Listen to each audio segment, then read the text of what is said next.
Good morning. आज हम लोग बॉटनी में photosynthesis in higher plants chapter का एक बहुत ही इंपॉर्टेंट टॉपिक पढ़ेंगे which is cyclic and non cyclic photophosphorylation. ये अगर हम लोग चैप्टर की बात करते हैं तो हर साल नीट में आप इससे एक से दो या दो से तीन क्वेश्चंस भी एक्सपेक्ट कर सकते हैं। और साइक्लिक और नॉन साइक्लिक फोटोफॉस्फोरिलेशन समझना इसलिए भी बहुत इंपॉर्टेंट है क्योंकि जब हम लोग आगे फोटोसिंथेसिस के कंटिन्यूइंग रिएक्शंस पढ़ेंगे तो वहां पर इनिशियली जो बेस सेट करेगा वो यही सेट ऑफ रिएक्शंस होगा। So now let's quickly move ahead. Coming to the first part which is photosynthesis. देखिए, हम लोग फोटोसिंथेसिस की बात करते हैं तो फोटोसिंथेसिस है क्या, इसको हम एक अर्थ के कॉन्टेक्स्ट में समझते हैं। अर्थ क्या है? अर्थ एक बहुत बड़ा बायोस्फीयर है। इस बायोस्फीयर में बहुत सारे इकोसिस्टम्स मिलकर के काम कर रहे हैं। इकोसिस्टम्स जैसे कि आपका ग्रासलैंड इकोसिस्टम्स हो गया, फॉरेस्ट इकोसिस्टम हो गया, एक्वाटिक मतलब रिवर इकोसिस्टम्स हो गए या फिर ocean ecosystem, like wise that. In ecosystems में बायोटिक और एबायोटिक कंपोनेंट्स मिलकर के कंटिन्यूस साइकिल चला रहे हैं। बायोटिक माने लिविंग कंपोनेंट्स और एबायोटिक माने नॉन लिविंग कंपोनेंट्स। अब किसी भी इकोसिस्टम को चलाने के लिए नेचर ने हमें एक सोर्स ऑफ एनर्जी दे दिया। वो सोर्स ऑफ एनर्जी क्या है? वो सोर्स ऑफ एनर्जी है हमारा sun. So nature has actually blessed us with this solar energy. लेकिन ये सोलर एनर्जी इवेंचुअली किसी भी इकोसिस्टम में उसको हार्वेस्ट कौन करता है? कौन से ऐसे ऑर्गेनिजम्स हैं जो कि सोलर एनर्जी को उस फॉर्म ऑफ एनर्जी में कन्वर्ट कर सकते हैं जो कि इवेंचुअली बाकी के ऑर्गेनिजम्स भी यूज कर सकते हैं? तो वो होते हैं किसी भी इकोसिस्टम के प्रोड्यूसर्स। प्रोड्यूसर्स की जब हम बात करेंगे, प्रोड्यूसर्स कई तरीके के हो सकते हैं, जैसे कि बैक्टीरिया हो गया। बैक्टीरिया भी एक प्रोड्यूसर है ना? लेकिन जो मेन प्रोड्यूसर्स हैं किसी भी इकोसिस्टम के, वो होते हैं plants. So yes, it is these plants which are capable of converting solar energy into a form of energy which can be utilized by other organisms. अब किस प्रोसेस से कन्वर्ट करेंगे? So the process is called as photosynthesis. उस process का नाम क्या है? Photosynthesis. Photosynthesis एक ऐसी टर्म है जिससे आप लोग ऑलरेडी फेमिलियर हो। This is not something you have heard for the first time. Photosynthesis की इक्वेशन भी हम लोगों ने बहुत बार बचपन से लिखी है। So let's quickly revise that. What's the first raw material which is required for photosynthesis? That is carbon dioxide. So yes, plants they do take up carbon dioxide. Also photosynthesis के लिए प्लांट्स को water की requirement होती है, तो water भी ले लिया। Now comes the main component which is the sunlight, क्योंकि इसी सोलर एनर्जी को हार्वेस्ट करना है। There is one more photosynthetic pigment in the plant which is responsible or which helps in carrying out the process of photosynthesis, and that is chlorophyll. So plants they assemble all these components, in components को assemble करेगा और बनाएगा वो form of energy जो कि eventually हम लोग use कर सकते हैं, यानी कि producers के बाद consumers use कर सकते हैं। So that is your glucose. जब हम लोग आगे फोटोसिंथेसिस के रिएक्शन पढ़ेंगे तब आपको समझ में आएगा कि glucose is not the first product which is formed from the process of photosynthesis. लेकिन अभी के लिए in a simpler way we can understand that yes it is glucose. Apart from that, जब प्लांट्स कार्बन डाइऑक्साइड लेते हैं तो फिर कौन सी गैस रिलीज करते हैं? Oxygen. Yes, and water is also release as a by product. Water mention करना मत भूलना वरना मार्क्स कट जाएंगे अगर इक्वेशन फोटोसिंथेसिस के लिखने के लिए या किसी भी हिस्से में भी, तो थोड़ा सा ध्यान रखो, ठीक है? Now balancing this entire equation, so 6 12 H2O molecules, then this is 6 and this is 6. So this is the entire equation of photosynthesis. अब फोटोसिंथेसिस की इक्वेशन की बात करेंगे तो यहाँ पर कार्बन डाइऑक्साइड प्लांट्स कहाँ से लेते हैं? बताइए, कहाँ से लेते हैं प्लांट्स? हम सबको पता है ये चीज। Yes, So the main photosynthetic organs of the plant are leaf, and in the leaf stomatal apertures are present. तो कार्बन डाइऑक्साइड तो प्लांट्स ने स्टोमेटा से ले ली, वाटर कहाँ से ले लेंगे, रूट से ले लेंगे along with other important minerals. ठीक है, अब ग्लूकोज हो गया और ऑक्सीजन लिबरेट हो गई और वाटर भी जो है बाय प्रोडक्ट की तरह रिलीज हो गया. नाउ लेट्स सी कि ये सब जितने भी कंपोनेंट्स हैं, जो ये रॉ मटेरियल्स है ना, ये यूज कहाँ होते हैं फोटोसिंथेसिस के इक्वेशन में. अगर मैं किसी भी ऑर्गेनिज्म को कार्बन डाइऑक्साइड, वाटर, सनलाइट और क्लोरोफिल दे दूंगी, तो क्या वो ऑर्गेनिज्म जो है ग्लूकोज का सिंथेसिस कर पाएगा? तो उसके लिए हमें फोटोसिंथेसिस का प्रोसेस पढ़ना डिटेल में जरूरी है. Now students, moving ahead, structure of chloroplast. तो देखिए, किसी भी प्लांट में, ठीक है, किसी भी प्लांट की जब हम लोग बात करते हैं, सो किसी भी प्लांट में जो उसके मेन फोटोसिंथेटिक ऑर्गन्स होते हैं, वो क्या होती है उसकी? Leaf. Because leaf they are the green parts of the plant. Leaf क्या है? किसी भी प्लांट का ग्रीन पार्ट होते हैं. ठीक है, अब इन लीफ का अगर आप लोग एनाटॉमी से डायग्राम याद करो, जब हमने एनाटॉमी ऑफ फ्लावरिंग प्लांट्स पढ़ा था, तो लीफ का डायग्राम याद करो. हमने लीफ का डायग्राम कैसे ड्रॉ किया था?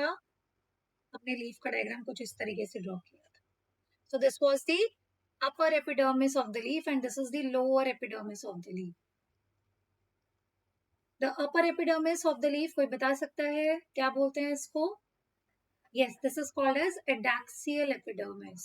Okay, so this is the epidermis of the leaf which is actually facing the sun. ठीक है, now this lower epidermis of the leaf which is called as abaxial epidermis. इसी को हम क्या बोलते हैं? abaxial epidermis. यहाँ पर बीच में प्रेजेंट होते हैं हमारे कुछ सेल्स या टिश्यूज आप कह लीजिए. ठीक है, so just drawing it. Now quickly recall from what we have studied in your anatomy chapter. क्या बोलते हैं इन सेल्स को बच्चों? Yes, these are called as mesophyll cells. ठीक है, mesophyll cells basically parenchyma cells हैं, जो कि palisade और spongy layers की तरह present होते हैं. And in between we can also show some veins. ठीक है, in between we can also show some veins which are carrying the xylem and phloem tissues. Now These are your mesophyll tissues. Mesophyll cells के पास ही यहाँ पर हमारे बहुत सारे chloroplast present होते हैं.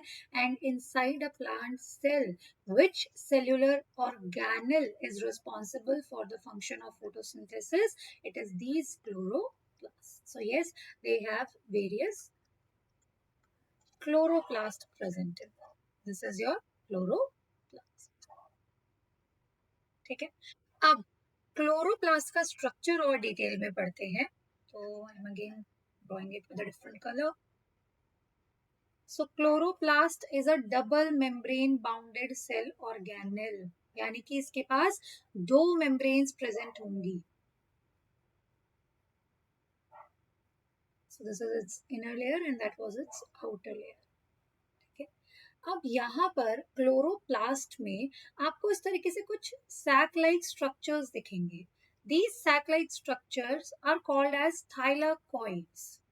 तो अभी यहाँ पे एक ड्रॉ किया है इसलिए मैं थाइलाकॉइड लिख रही हूँ. जब ये थाइलाकॉइड एक दूसरे के ऊपर इस तरीके से स्टैक हो जाते हैं ना, तब ये फॉर्म करते हैं ग्रैनम. अगर आपको प्लूरल लिखना हो तो आप इसको कैसे लिख दोगे? ग्राना करके लिख देना. ठीक है, so now you have several in a similar manner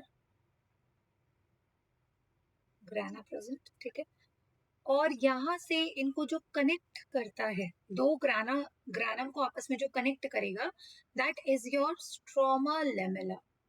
यही क्या है? Stroma lamella. Similar way I'm connecting these two. Okay, so there can be several granum present inside it and they are connected with the help of stroma lamella. Now this space, this liquid portion, okay, just like similar to the cytoplasm of the cell, now we are talking about the inside of a chloroplast. तो यहाँ पर this portion, this liquid portion is called as the stroma of the chloroplast. ठीक है, अब इसके अलावा अगर आप लोग अपना cell the unit of life chapter recall करो, तो हमने एक टर्म इंट्रोड्यूस करी थी विच वाज सेमी ऑटोनॉमस. इसका मतलब क्या होता है? यानी ऐसे सेल ऑर्गेनल्स जो कि independently function कर सकते हैं to some extent, not completely autonomous but semi autonomous. That means they can perform certain functions on their own, and by function we mean कि they can synthesize certain proteins on their own. तो कौन से proteins बनाने के लिए कहाँ, मतलब क्या रिक्वायर्ड है अल्टीमेटली? Yes, genetic material. तो यहाँ पर double stranded circular DNA molecules भी आपको देखने के लिए मिल सकते हैं. डबल स्ट्रैंडेड सर्कुलर डीएनए आपको देखने के लिए मिलेंगे. ठीक है. ये डबल स्ट्रैंडेड सर्कुलर डीएनए जब हम लोग फोटोसिंथेसिस पढ़ेंगे तो फोटोसिंथेसिस में बहुत सारे प्रोटीन्स का रोल होता है. उन प्रोटीन्स के मतलब उन प्रोटीन्स के सिंथेसिस में हेल्प करता है. सारे प्रोटीन्स नहीं बना पाएगा जो भी रिक्वायर्ड है for the function of chloroplast, लेकिन हाँ कुछ प्रोटीन्स जो बहुत एसेंशियल है उनका सिंथेसिस कर सकता है. नाउ अपार्ट फ्रॉम दिस, यहाँ पर आपको इस तरीके से, बिकॉज क्लोरोप्लास्ट के अंदर ही आपका मेजोरिटी क्या है, it is the only photosynthetic organelle of the cell. तो यहाँ पर ग्लूकोज बन रहा होगा, eventually it will be stored in the form of starch. तो यहाँ पर आपको स्टार्च ग्रैन्यूल्स देखने के लिए मिल जाएंगे. ठीक है. सो this is the overall structure of the chloroplast which you can draw and you can memorize. Now students, हम बोल रहे हैं क्लोरोफिल पिगमेंट. भाई क्लोरोफिल पिगमेंट प्रेजेंट होता है इनसाइड दिस क्लोरोप्लास्ट. तो ये क्लोरोफिल पिगमेंट कहाँ पर प्रेजेंट होता है इनसाइड दिस क्लोरोप्लास्ट? अभी के लिए till the time we move to a next location, you can memorize that this chloroplast is this chlorophyll pigment is present in the thylakoid membrane. thylakoid membrane में present होता है, लेकिन exactly क्या केवल chlorophyll present है और किस form में प्रेजेंट है वो मैं आगे आपको नेक्स्ट स्लाइड में पढ़ाने वाली हूँ. But for now you can see that this chlorophyll pigment which we had been marking as the major photosynthetic pigment, वो कहाँ पर प्रेजेंट है? वो प्रेजेंट है thylakoid membranes. So I hope with this structure of chloroplast is clear to everyone. Now let's move to the scheme of photosynthesis. देखो किसी भी reaction को पढ़ने से पहले एक बार उसकी ओवरऑल एक दिमाग में एक लाइन बना लेते हैं, एक रूपरेखा देख लेते हैं कि किस तरीके से ओवरऑल फोटोसिंथेसिस का प्रोसेस चल रहा होगा. ठीक है. तो फोटोसिंथेसिस के प्रोसेस के लिए, क्योंकि चलिए क्लोरोप्लास्ट में ही रहा है तो मैं क्लोरोप्लास्ट ही ड्रॉ कर देती हूँ यहाँ पर. ठीक है ना. I am not drawing the second membrane, you can assume it on your own. Now the first thing is कि एक तो बहुत ही इंपॉर्टेंट कंपोनेंट जो थे इसके ग्रानम. ठीक है. थोड़ा सा ग्रानम मैं बड़ा करके दिखा रही हूँ ताकि आपको समझ में आए. Now photosynthesis basically occurs in two parts. दो parts में हो रहा होता है. The first part is called as your light reactions. तो light reactions चल रहे होते हैं यहाँ पर in the thylakoid membrane. Obviously नाम दिख रहा है आपको लाइट रिएक्शंस, यानी कि इनके होने के लिए तो लाइट की प्रेजेंस रिक्वायर्ड है. ठीक है. So sunlight eventually will be harnessed. Harvest कौन सी रिएक्शन में हो रही होगी? लाइट रिएक्शन में हो रही होगी. Now during the light reactions and product क्या होता है? लाइट रिएक्शन बेसिकली हो रहे होते हैं to generate two powers in the cell, two assimilatory powers. एक एटीपी और दूसरा NADPH. ठीक है. So these set of reactions, light reactions, ये ATP और NADPH का प्रोडक्शन कर रहे हैं. और ये प्रोडक्शन जो हो रहा है वो किसके लिए हो रहा है? बिकॉज इवेंचुअली एक दूसरे सेट ऑफ रिएक्शंस चलते हैं. These are called as dark reactions.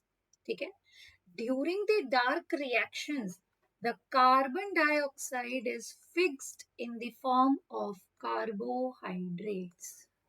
तो यही वो सेट ऑफ रिएक्शंस हैं जहां पर एक्चुअली में कार्बन डाइऑक्साइड को फिक्स किया जा रहा है to form carbohydrates. So these ATP and NADPH जो कि लाइट रिएक्शन में बने, ये इवेंचुअली डार्क रिएक्शन में यूज होंगे. और वापस से सप्लाई हम दिखा सकते हैं बैक ADP और NADP की to the light reactions. Okay. Now from this हमने जब इक्वेशन पढ़ी थी फोटोसिंथेसिस की, तो देखो हमने पढ़ा था कार्बन डाइऑक्साइड, वाटर, ठीक है, सनलाइट और क्लोरोफिल, ये 4 रॉ मटेरियल्स रिक्वायर्ड थे. ठीक है. इनमें से जो ये 3 रॉ मटेरियल्स हैं, सनलाइट, क्लोरोफिल और वाटर, वो लाइट रिएक्शंस के टाइम पे यूज होते हैं. अब आप बोलोगे मैम ठीक है, ये तो समझ में आ रहा है कि यहाँ पे सनलाइट पड़ रही है, लाइट रिएक्शन हो रहे हैं, तो क्लोरोफिल भी यहाँ पर थाइलाकॉइड में ही प्रेजेंट है। वाटर कहाँ पर लाइट रिएक्शन में हो रहा है, ये जब हम आगे पढ़ेंगे तब मैं आपको समझाऊंगी। कार्बन डाइऑक्साइड कहाँ पर यूज हो रहा है, कार्बन डाइऑक्साइड डार्क रिएक्शंस में यूज हो रहा है। ठीक है, so that's how the entire scheme of photosynthesis works. So during the first phase of the reactions assimilatory powers बन रही हैं, और during the dark reactions, during the second set of reactions, carbon dioxide उस assimilatory power को use करके carbohydrates बना रही है।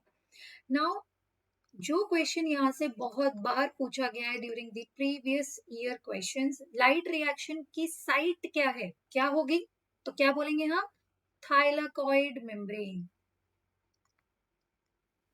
सिमिलरली अब अगर मैं बोलूं डार्क रिएक्शंस कहां पर हो रहे हैं, डार्क रिएक्शंस मैंने कहां पर आपको दिखाए हैं, so yes they are occurring in the stroma. ठीक है, तो dark reactions they are occurring in the stroma. ठीक है, स्ट्रोमा ऑफ क्लोरोप्लास्ट बहुत ही ज्यादा इंपॉर्टेंट क्वेश्चन है, बहुत बार पूछा जा चुका है ये क्वेश्चन, क्योंकि अभी भी आप देखोगे, अभी जो अभी करंट नीट का पेपर हुआ है उसमें भी इस तरह का क्वेश्चन आपको देखने के लिए मिल जाएगा कि लाइट रिएक्शंस की एग्जैक्टली साइट कहाँ पर है और डार्क रिएक्शंस की एग्जैक्टली साइट कहाँ पर है। Clear, so this is the overall scheme of photosynthesis. Now let's move to the light reactions. ठीक है, अब लाइट रिएक्शंस के टाइम पे मैंने आपको ये बताया कि क्लोरोफिल यूज होता है, और क्लोरोफिल हमें पता है कि थाइलाकॉइड मेम्ब्रेन में प्रेजेंट है, लेकिन क्या क्लोरोफिल एज इट इज ही प्रेजेंट होता है, सुनो। बेसिकली प्लांट के पास जो है उस थाइलाकॉइड मेम्ब्रेन में पिगमेंट्स और प्रोटीन्स की असेंबली है, यानी पिगमेंट भी प्रेजेंट है और प्रोटीन्स भी प्रेजेंट है। ठीक है, पिगमेंट्स हमारे क्या हो गए, जैसे कि आप ये सोचिए कि अ, हमारे पास जैसे कुछ मॉलिक्यूल्स हो गए जो कि हाइड्रोकार्बन टेल्स प्रेजेंट होगी, रिंग्स प्रेजेंट होंगे, लाइक वाइज दैट। प्रोटीन्स का कॉम्पोजिशन क्या हो गया, प्रोटीन्स का कॉम्पोजिशन अमीनो एसिड से मिलकर के बना होगा। इन प्रोटीन्स और पिगमेंट्स के कॉम्प्लेक्सेस ही, जैसे थाइलाकॉइड मेम्ब्रेन मैंने यहाँ पे ड्रॉ करी है, तो इन पिगमेंट्स और इनके कॉम्प्लेक्सेस ही, जैसे ये तो मैंने प्रोटीन्स ड्रॉ किए थे ना, इस तरीके से यहाँ पर प्रोटीन्स भी पिगमेंट्स भी प्रेजेंट होंगे। So these are pigments and these are proteins. तो इस तरीके से इन प्रोटीन्स और पिगमेंट्स के मिलकर के कुछ कॉम्प्लेक्सेस बनेंगे, and these complexes are called as your light harvesting complexes. सबसे पहले बात करते हैं पिगमेंट्स की, कौन कौन से पिगमेंट्स प्लांट्स के पास प्रेजेंट हो सकते हैं। Pigments, this I am putting an end at the end. तो पिगमेंट्स, क्या किसी भी प्लांट के पास केवल क्लोरोफिल ही पिगमेंट होगा, नहीं, प्लांट के पास और भी डिफरेंट फोटोसिंथेटिक पिगमेंट्स हो सकते हैं। जैसे क्लोरोफिल ए, इसका कलर कैसा होता है, एकदम डार्क ब्लू ग्रीन कलर। ठीक है, फिर second chlorophyll B, yellow green colour. ठीक है, थर्ड इज xanthophyls। xanthophyls कैसे होंगे, येलो कलर के। And carotenoids, so yellow to orange colour. ये जो डिफरेंट पिगमेंट्स हैं, यही असेंबली करके प्रोटीन्स के साथ लाइट हार्वेस्टिंग कॉम्प्लेक्सेस बनाएंगे। जब हम लोग नेचर में जाते हैं और हम लोग किसी भी प्लांट को देखते हैं, तो क्या नेचर में आपको हर प्लांट ग्रीन ही कलर का दिखता है, नहीं, कई बार हमें प्लांट की लीव्स बहुत डिफरेंट कलर्स की दिखती हैं। ठीक है, थोड़ा सा पर्पलिश सा कलर होता है, येलो ग्रीन के कॉम्बिनेशंस होते हैं, ऑरेंज ग्रीन के कॉम्बिनेशंस होते हैं। So it is because of different proportions of these pigments, इन्हीं पिगमेंट्स के डिफरेंट प्रोपोर्शंस की वजह से उनके लीव के डिफरेंट कलर्स आते हैं। ठीक है, नाउ जब ये प्रोटीन्स पिगमेंट्स के साथ मिलते हैं, then light harvesting complexes are form, जो कि हम बोल रहे हैं थाइलाकॉइड मेम्ब्रेन में प्रेजेंट। लाइट हार्वेस्टिंग कॉम्प्लेक्सेस दो तरह के होते हैं, एक होता है फोटोसिस्टम 1 और एक होता है फोटोसिस्टम 2। ठीक है, सो फोटोसिस्टम्स, फोटोसिस्टम 1 की बात करेंगे तो यहां पर देखो, दोनों ही फोटोसिस्टम्स में जो एक सेंट्रल,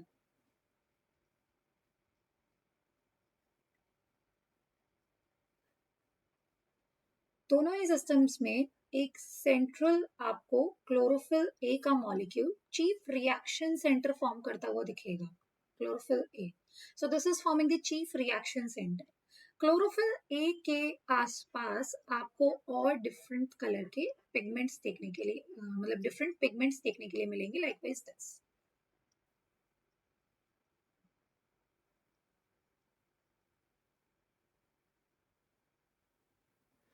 अब आप बोलोगे मैम दोनों ही तो सेम है, दोनों में क्या अंतर हुआ? सो यहाँ पर जो क्लोरोफिल ए मॉलिक्यूल है उसके ऊपर जब हम सनलाइट डालते हैं तब उस सनलाइट में से पर्टिकुलरली कौन सी वेवलेंथ ऑफ लाइट पे वो अपना एब्जॉर्प्शन मैक्सिमा देता है, तो यहाँ पर क्लोरोफिल ए जो PS1 का है वो जो है P700 कहलाता है. यानी कि ये 700 नैनोमीटर्स ऑफ लाइट पे अपना एब्जॉर्प्शन मैक्सिमा देगा. ठीक है. सिमिलरली यहाँ वाला जो क्लोरोफिल ए है वो P680 कहलाता है. यानी कि उसके ऊपर जब 680 nanometres of wavelength of light पड़ेगी तब वो अपना एब्जॉर्प्शन मैक्सिमा देगा. ठीक है. तो again I am mentioning it here, this is P700 and this is P680. अब ये जो साइड में मॉलिक्यूल्स प्रेजेंट होते हैं, पिगमेंट्स प्रेजेंट हैं, इनको हम बोलते हैं एंटीना.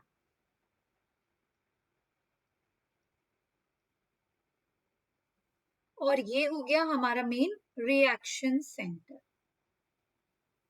अब क्लोरोफिल ए के आसपास में ये एंटीना क्यों प्रेजेंट है? बेसिकली सनलाइट के अंदर different wavelengths of light present है. अब केवल अगर एक chlorophyll A molecule he excite हो रहा है तब उतनी इफेक्टिवली सोलर एनर्जी हार्वेस्ट नहीं होगी. सो दीज एंटीना पिगमेंट्स जो कि various molecules of xanthophylls, carotenoids, chlorophyll B, ये सब यहाँ पर प्रेजेंट होंगे. तो जैसे I am just putting up simply here carotenoids, chlorophyll, इस तरीके से बहुत सारे मॉलिक्यूल्स प्रेजेंट है. ये सब जो है क्या कर रहे हैं, ये सब भी सनलाइट को एब्जॉर्ब कर रहे हैं और ये एनर्जी को ट्रांसफर कर रहे हैं to the chief reaction centre. अब किसी भी रिएक्शन सेंटर को एनर्जी कैसे ट्रांसफर होगी, तो देखो उसका मैकेनिज्म होता है रेजोनेंस, इंडक्टिव रेजोनेंस. रेजोनेंस समझने का सबसे अच्छा एग्जांपल है, अगर हमारे पास एक फोक है और वो अगर एक पर्टिकुलर फ्रीक्वेंसी से मूव कर रहा है और अगर आप दूसरा फोक ला करके उससे जस्ट एक बार टच करोगे तब फिर इवेंचुअली ये फोक भी उसी सेम फ्रीक्वेंसी से रेजोनेट करने लग जाएगा. So in a similar manner these pigments surrounding the reaction centre ये भी एब्जॉर्ब कर रहे हैं और ये सनलाइट को या फिर उसकी एनर्जी को इवेंचुअली क्लोरोफिल को ट्रांसफर कर रहे हैं. अब अगर इनकी लोकेशन की बात करते हैं सेल के अंदर कि एग्जैक्टली कहाँ पर ये लोकेटेड होते हैं, तो जो हमारा क्लोरोप्लास्ट है, I am not drawing again the second membrane, इसमें ये थाइलाकॉइड था. ठीक है. ये दो ही थाइलाकॉइड्स में दिखा रही हूँ और एक में स्ट्रोमा लैमेला दिखा रही हूँ इस तरीके से. यहाँ पर जो हमारा फोटोसिस्टम 1 होता है, ठीक है. Now these photosystems they were named according to their discovery. जैसे जब साइंटिस्ट इनको डिस्कवर करे होंगे तो फोटोसिस्टम 1 इन्हें पहले मिला, फोटोसिस्टम 2 इन्हें बाद में देखने के लिए मिला. फोटोसिस्टम 1 की जो मेन लोकेशन होती है वो होती है स्ट्रोमा लेमेला में and also at the corners of the thylakoid membrane. यहाँ पर लोकेटेड होता है फोटोसिस्टम 1. ठीक है. फोटोसिस्टम जो आपका 2 होता है, so I am drawing it with yellow colour. Photosystem 2 is majorly present here in the appressed regions of the thylakoid. ठीक है. So photosystem 2 is mainly present in the appressed regions of the thylakoid. Photosystem 2 ऐसा नहीं है कि यहाँ पर नहीं present होगा, होगा लेकिन कम क्वांटिटी में होगा as compare to the appressed regions of the thylakoid. ठीक है. तो ये ओवरऑल जो है हमारी लोकेशन होती है फोटोसिस्टम 1 की और फोटोसिस्टम 2 की. फोटोसिस्टम जो 1 है वो मेजरली यहाँ पर प्रेजेंट है स्ट्रोमा लेमेला में. यहाँ पर भी प्रेजेंट होगा in the non appressed regions लेकिन कम होगा. Similar thing with PS2 majorly present in the appressed regions of the thylakoid. Non appressed regions में भी होगा बट कम होगा. यहाँ पर एप्रेस्ड रीजन हम किसे बोल रहे हैं, उस पार्ट को बोल रहे हैं जो कि दो थाइलाकॉइड्स के बीच में आ रहा है. ठीक है. सो this is the overall location of the various photo systems. अब ये फोटो सिस्टम्स एक दूसरे के साथ कंबाइन करके कंटिन्यूस प्रोसेस फॉर्म करते हैं. इन्हीं जो रिएक्शंस जो फोटोसिस्टम 1 और फोटोसिस्टम 2 परफॉर्म करेंगे, उन्हीं को हम बोलते हैं लाइट रिएक्शंस। तो लाइट रिएक्शंस को बेसिकली जब हम पढ़ेंगे तो उसमें एक प्रोसेस है which is non cyclic photophosphorylation. So during the light reactions, just like I told you that during the light reactions there is production of ATP and NADPH. इन दोनों की ही प्रोडक्शन है, ATP और NADPH की.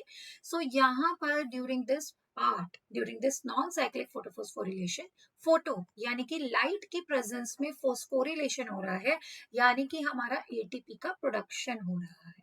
इस process में NADPH भी बनता है और ATP भी बनता है with a different process linked to it, जो कि इसके साथ पैरेलल में होता रहेगा. तो क्या सीरीज ऑफ रिएक्शंस है और इस प्रोसेस को क्यों नॉन साइक्लिक बोला जाता है, वो हम देखते हैं. अब ये जो फोटो सिस्टम्स होते हैं, ये एक दूसरे के साथ एक प्रोसेस में, एक मैकेनिज्म में वर्क कर रहे हैं, ठीक है. अब इनको दिखाने के लिए मैं यहाँ पर एक सबसे पहले एक स्केल बना रही हूँ. This scale is your redox scale, ठीक है.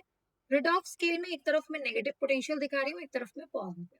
हमें पता है केमिस्ट्री में हमने थोड़ा पढ़ लिया है रिडॉक्स पोटेंशियल, ठीक है, यानी the ability of a compound to donate और टू गिव इलेक्ट्रॉन्स और आइदर टू एक्सेप्ट इलेक्ट्रॉन्स. किसी भी मॉलिक्यूल की जितनी नेगेटिव रिडॉक्स पोटेंशियल होती है, यानी कि वो उतना ही ज्यादा इलेक्ट्रॉन डोनेटिंग कैपेसिटी में आ जाता है. जितनी पॉजिटिव रिडॉक्स पोटेंशियल होगी, यानी वो उतना ही ज्यादा इलेक्ट्रॉन को एक्सेप्ट करने की कैपेबिलिटी शो करेगा, ठीक है. अब यहाँ पर फोटो सिस्टम 2 और 1 की जब हम लोग बात करेंगे, तो ऑल्दो इनको डिस्कवर करने के टाइम पे फोटो सिस्टम 1 पहले डिस्कवर हुआ और फोटो सिस्टम 2 बाद में, but during this process photo system 2 पहले वर्क करता है इन कंपैरिजन टू और in line with photo system 1. सबसे पहले जो हमारा फोटो सिस्टम 2 मॉलिक्यूल है, फोटो सिस्टम 2 जो कॉम्प्लेक्स है, उसका मैंने यहाँ पे चीफ रिएक्शन सेंटर दिखा दिया, क्लोरोफिल ए मॉलिक्यूल्स, और यहाँ पर उसके साइड में एंटीना मॉलिक्यूल्स हो गए, ठीक है. यहाँ पर किस वेवलेंथ ऑफ लाइट पे ये एब्जॉर्प्शन मैक्सिमा शो करेगा, विच इज P680 नैनोमीटर्स. तो यानी कि अब सनलाइट इसके ऊपर फॉल कर रही है, ठीक है, and now this is absorbing it. Because of absorption of the sunlight, chlorophyll के पास जो एक लूजली बाउंडेड इलेक्ट्रॉन होगा, वो लूजली बाउंड इलेक्ट्रॉन जो है अपने हायर ऑर्बिटल्स में चला जाएगा. And now we can show this P680 molecule as P680 plus, यानी कि अभी इलेक्ट्रॉन डोनेटिंग कैपेसिटी में आ जाएगा, ठीक है. अब there are a series of electron carriers जो कि फोटो सिस्टम 2 से इस इलेक्ट्रॉन को फोटो सिस्टम 1 के पास तक लेकर के जाएंगे. ऐसा क्यों? फोटो सिस्टम 2 और फोटो सिस्टम 1 अपनी अपनी जगहों पे फिक्स्ड हैं, and as you could see from the previous slide, they are specially located, यानी एक दूसरे से एक डिस्टेंस पे लोकेटेड है. तो उनके बीच में कुछ मोबाइल इलेक्ट्रॉन कैरियर्स होंगे जो कि इवेंचुअली इस इलेक्ट्रॉन को फोटो सिस्टम 2 से फोटो सिस्टम 1 के पास तक लेकर के जाएंगे. So from P680 plus, initially this electron is picked up by a pheophytin molecule. Pheophytin molecule एक मॉडिफाइड क्लोरोफिल मॉलिक्यूल है, जिसमें कि सेंट्रल मैग्नीशियम एटम्स हाइड्रोजन से रिप्लेस कर दिए गए हैं. जब हम लोग क्लोरोफिल का स्ट्रक्चर पढ़ते हैं, तो उसमें अगर आपको याद हो, there is a tetrapyrrole ring, एक टेट्रापायरोल रिंग प्रेजेंट होती है लाइक दिस. अगर आपको थोड़ा सा इसका स्ट्रक्चर के बारे में ऐसे याद हो, so there is a tetrapyrrole ring, ठीक है. यहाँ पर सेंट्रल में जो मैग्नीशियम एटम्स होते हैं, उनको रिप्लेस करके हाइड्रोजन एटम्स आ जाते हैं, ठीक है. So now from pheophytin this electron is picked up to where, this electron is donated to plastoquinone. Plastoquinone भाई बड़ा ही इंपॉर्टेंट मॉलिक्यूल है. क्यों? क्योंकि फियोफाइटिन तो फिक्स्ड होता है, ठीक है. Pheophytin is still associated with PS2. Plastoquinone सबसे बड़ी बात, एक तो मोबाइल इलेक्ट्रॉन कैरियर है. दूसरा, जब आप प्लास्टोक्यूनॉन के स्ट्रक्चर की बात करोगे, तो प्लास्टोक्यूनॉन का अगर हम स्ट्रक्चर देखते हैं ना, तो देखो इस तरीके से इसका स्ट्रक्चर होता है, ठीक है।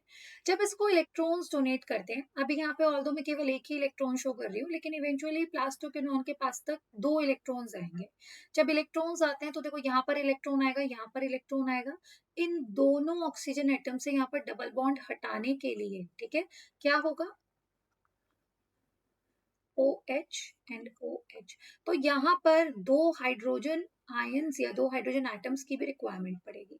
So these 2 hydrogen atoms they are picked up from the stroma, ठीक है। सो ये क्लोरोप्लास्ट के स्ट्रोमा से हो रहे हैं। आप लोग रिकॉल करो रिएक्शंस का हो रहे हैं, ग्रैंड यहाँ पे थाइलाकॉइड में चल रहे हैं। तो यहाँ पर H प्लस आयंस जो है स्ट्रोमा से पिकअप होकर के थाइलाकॉइड ल्यूमेन में अंदर डाल दिए जाएंगे। So now plastoquinone will donate these electrons further to cytochrome B6F complex. Cytochrome B6F complex के अगर इंडिविजुअल कंपोनेंट्स की बात करते हैं तो इसमें एक साइटोक्रोम B6 प्रेजेंट होता है, कुछ आयरन सल्फर प्रोटीन्स प्रेजेंट होते हैं और एक साइटोक्रोम F प्रेजेंट होता है।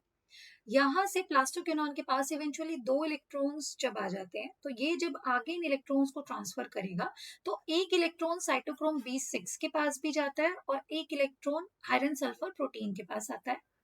आयरन सल्फर प्रोटीन से ये इलेक्ट्रॉन साइटोक्रोम F के पास ट्रांसफर हो जाता है। ये जो इलेक्ट्रॉन साइटोक्रोम B6 को ट्रांसफर होता है, ये एक डिफरेंट साइकिल में एंटर करता है जिसे हम बोलते हैं QH2 साइकिल। इसको हम बाद में पढ़ेंगे, इसको भी हमें पढ़ने की जरूरत नहीं है। अभी के लिए आप ये ध्यान में रखिए कि प्लास्टोक्विनोन से ये जो इलेक्ट्रॉन है ये आगे आयरन सल्फर के पास चला जाएगा और आयरन सल्फर से ये साइटोक्रोम F के पास चला जाएगा, ठीक है। एक इलेक्ट्रॉन साइटोक्रोम B6 के पास चला जाता है जो कि वापस एक तरीके से रिसाइकिल होता है to the plastoquinone. Now from the cytochrome F, तो प्लास्टोक्विनोन के बारे में एक और चीज जो अगेन बोली थी, एक तो मोबाइल इलेक्ट्रॉन कैरियर होता है और दूसरा H प्लस आयंस का ट्रांसपोर्टेशन कराने के लिए रिस्पॉन्सिबल होता है। Now from the cytochrome F, this electron is transferred to another blue colored copper containing protein which is called as plastocyanin. प्लास्टोसियानिन भी एक मोबाइल इलेक्ट्रॉन कैरियर है और ये फाइनली इलेक्ट्रॉन डोनेट करेगा टू योर P700 molecule, ठीक है। That means finally the electron is now delivered to your photosystem 1. अब photosystem 1 के ऊपर लाइट पड़ी, ठीक है, और यहाँ से जैसे 700 नैनोमीटर्स की लाइट पड़ी, इसने भी अपने इलेक्ट्रॉन को हायर ऑर्बिटल्स में ट्रांसफर करा दिया, ठीक है। तो यहाँ पर for the sake of clarity I am just erasing this,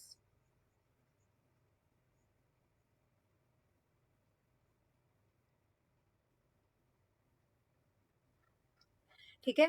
इसने भी हायर उस पर ट्रांसफर करा दिया। Now the electron is transferred, ठीक है। तो P700 पहले मैं इसको प्लस दे देती हूँ। अब P700 प्लस की रिडॉक्स पोटेंशियल देखो कितनी हाईली नेगेटिव हो गई, बहुत स्ट्रॉन्ग रिडक्टेंट होता है, बहुत स्ट्रॉन्गली इसकी रिड्यूसिंग पावर होती है। From here the electron is transferred to ferredoxin, another important mobile electron carrier. From ferredoxin, finally this electron is transferred to NADP plus. NADP plus जो है बहुत ही important molecule है। NADP plus जो है eventually electrons को use करके which are coming from the ferredoxin, तो 2 electrons चाहिए होते हैं, तो 2 बार मतलब 2 साइकिल्स में इलेक्ट्रॉन्स आएंगे and it utilises 1 H plus ions to finally give NADPH. This reaction is mediated by ferredoxin NADP reductase FNR. ये NCERT में mentioned है in the diagram, बच्चे इसको अक्सर मिस आउट कर जाते हैं। This is ferredoxin NADP reductase, ठीक है, इसको बड़े अच्छे से ध्यान में रखना। Now this finally from here NADPH is formed. अब देखो आप इस पूरी की पूरी साइकिल को जब हमने रिडॉक्स पोटेंशियल के स्केल पे ड्रॉ किया था, मैप करा है हमने इसको, तो अब इसकी शेप आपको कैसी दिख रही है? This is taking a shape of a Z letter, so that's why this scheme is also called as Z scheme, ठीक है। अब एक बारी तो इलेक्ट्रॉन जो यहाँ से एक्साइट हुआ वो ट्रांसफर हो गया यहाँ तक। अब दूसरी बारी जब फोटोन्स पड़ेंगे इसके ऊपर तो अब कहाँ से इलेक्ट्रॉन आएगा? From where? So now the second time the water is being donated by the H2O molecule और यहाँ पर बहुत ही important ions responsible होते हैं which are your, can anybody tell me which are your manganese ions? Yes, so Mn plus ions, they are responsible for evolution or for breaking, or they are responsible for photolysis of this water. And during this process, two H plus ions, two electrons and half oxygen molecule is liberated. Okay, so again very very important thing to note from here, oxygen kahan se release ho rahi hai during the process of photosynthesis? So from the photolysis of water. Very very important question. Okay, so now the scheme is called as non-cyclic photophosphorylation because the electrons which were taken from the water, they are finally being delivered to NADP plus and they are never recycled back. कभी वापस नहीं आ रहे हैं back to chlorophyll A molecule. So that's why this scheme is called as non-cyclic photophosphorylation. अब आप लोग बोलोगे ma'am यहाँ पर NADPH बन गया, ATP कहाँ पर बन रहा है? तो ATP इसी के साथ एक दूसरा प्रोसेस लिंक्ड अप होता है विच इज केमियोस्मोटिक हाइपोथेसिस, तब वहां पर मैं आपको समझाऊंगी how is ATP found. But this step is very important क्योंकि अगर यही स्टेप नहीं होगा तो ATP की प्रोडक्शन कभी भी नहीं होगी. ठीक है, यहाँ पर H प्लस आयंस का जो ट्रांसपोर्टेशन मैंने बताया ये बड़े अच्छे से ध्यान में रखना, who is transporting the H plus ions. Now there occurs a different scheme, process चल रहा होता है and that process is called as your cyclic photophosphorylation. Cyclic photophosphorylation कहाँ पर होगा? तो देखो जो हमने बात करी थी ना कि ये तो हमारे ग्राना या थाइलाकॉइड्स थे और ये आपस में कनेक्टेड थे विद दिस स्ट्रोमा लेमेला. तो ये जो स्ट्रोमा लेमेला है यहाँ पर केवल PS1 प्रेजेंट है. ठीक है, so in the stroma lamella you have only PS1 present. Moreover, यहाँ पर NADP reductase एंजाइम भी प्रेजेंट नहीं है. ठीक है, लिंक्ड ही नहीं है यहाँ पे. तो अब यहाँ पर अगर सनलाइट फॉल करेगी तो क्या ये फोटोसिस्टम 1 कुछ कर पाएगा? ठीक है, so this particular reaction is occurring here in the stroma lamella. अगर इलेक्ट्रॉन्स इसके पास आ रहे हैं फ्रॉम द फोटोसिस्टम 2, ठीक है, और क्या कहते हैं यहाँ पर जो कॉर्नर्स पे लोकेटेड थे हमारे, यहाँ पे जो हमारे कॉर्नर्स पे लोकेटेड थे PS1, वो तो प्रोसेस कर रहे हैं. ठीक है, क्या प्रोसेस कर रहे हैं? They are doing the process of production of NADP. लेकिन ये वाला जो PS1 है जो यहाँ पर मेजरली प्रेजेंट है, ये क्या करेगा? ये स्ट्रोमा जब इसके ऊपर सनलाइट फॉल करेगी तो ये एक प्रोसेस अंडर को करेगा विच is cyclic photophosphorylation. So during cyclic photophosphorylation, now I am simply drawing this one molecule, which is chlorophyll A, and this is P700. Surrounding to this, we have again several antenna molecules. ठीक है, अब जैसे ही इसके ऊपर हमारी sunlight fall करेगी, so now from here this will get into excited state. ये definitely excited state में आएगा, यानी कि ये जो है P700 plus state में आ गया molecule. Now from here the electrons will be picked up by ferredoxin. Again ferredoxin इन्हें pick करेगा, लेकिन ferredoxin जो है आगे NADP plus को transfer करने की बजाय ferredoxin will transfer these molecules to cytochrome B6. अब जो मैंने आपको previous टाइप में बताया था ना cyclic के टाइम पे कि cytochrome B6 को electrons transfer होते हैं, cytochrome B6 इन्हें वापस से transfer करेगा to plastoquinone. Plastoquinone इन्हें ट्रांसफर करेगा to the iron sulfur proteins of cytochrome B6F complex, then to cytochrome F, and finally to plastocyanin, and these electrons are recycled back to P700. So during this process again PQ जो है वो H plus ions का Uptake करेगा from the stroma, stroma से pick करेगा, और ये जो स्ट्रोमा लेवल है इसके यहाँ पे अंदर ल्यूमिन में इसको इकट्ठा करेगा, यानी H प्लस आयंस की कॉन्सेंट्रेशन यहाँ पर ज्यादा हो जाएगी. ठीक है, so please remember this that during this process, ठीक है, so during this process ATP का प्रोडक्शन होगा, क्योंकि जहां जहां H प्लस आयंस का कॉन्सेंट्रेशन ग्रेडियंट होगा वहां वहां ATP का प्रोडक्शन होगा, लेकिन since NADP reductase is not available that's why NADPH का फॉर्मेशन नहीं होगा. ठीक है. So overall during this process cyclic photophosphorylation, ATP is getting manufactured but in a cyclic process. The electrons, they are recycled back to the chlorophyll A1. Now how this concentration gradient जो कि cyclic और non cyclic के time पे हो रही थी, how this concentration gradient leads to production of ATP, वो हम लोग आगे next class में पढ़ेंगे in process named as chemiosmotic hypothesis. ठीक है. So this is going to be the overall ultimate step जहां पर हम लोग complete light reaction पढ़ पाएंगे. So I hope with this you have enjoyed this lecture. That's all for today's class. If you have any doubts, do let me know. Thank you. Bye bye, and I'll see you in next class.